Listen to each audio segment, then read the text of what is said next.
നമസ്കാരം. ഏതാനും ദിവസങ്ങൾക്ക് മുൻപ് വാർത്തകൾ നിറഞ്ഞതാണ് കടയ്ക്കൽ ദേവി ക്ഷേത്ര മൈതാനിയിൽ വെച്ച് നവകേരള സദസ്സ് സംഘടിപ്പിക്കുന്നതുമായി ബന്ധപ്പെട്ടുള്ള ചില വിവാദങ്ങൾ. ഇപ്പോഴിതാ ഈ വിഷയത്തിൽ തിരുവിതാംകൂർ ദേവസ്വം ബോർഡിന് വക്കീൽ നോട്ടീസ് അയച്ചിരിക്കുകയാണ്. അഭിഭാഷകനായ ശങ്കുട്ടി ദാസ് ആണ് ഈ ഒരു വക്കീൽ നോട്ടീസ് അയച്ചിരിക്കുന്നത്. ഇത്തരത്തിൽ ഒരു ക്ഷേത്ര മൈതാനിയിൽ വെച്ച് പരിപാടി സംഘടിപ്പിക്കുന്നത് നിയമവിരുദ്ധമാണ്.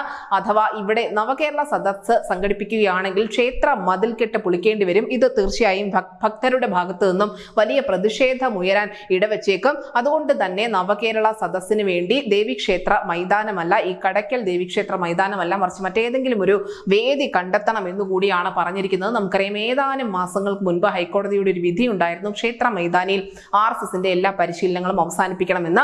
ആ സമയത്ത് അതിന് എല്ലാ ഒത്താശയും ചെയ്തു കൊടുത്തത് തിരുവിതാംകൂർ ദേവസ്വം ബോർഡ് തന്നെയായിരുന്നു. ക്ഷേത്ര മതിൽക്കെട്ടിനകത്ത് RSSന്റെ ഒരു പരിശീലനവും വേണ്ട, അല്ലെങ്കിൽ RSSന്റെ പതാകകൾ അവിടെ വേണ്ട എന്നുള്ള തീരുമാനമുണ്ടായിരുന്നു.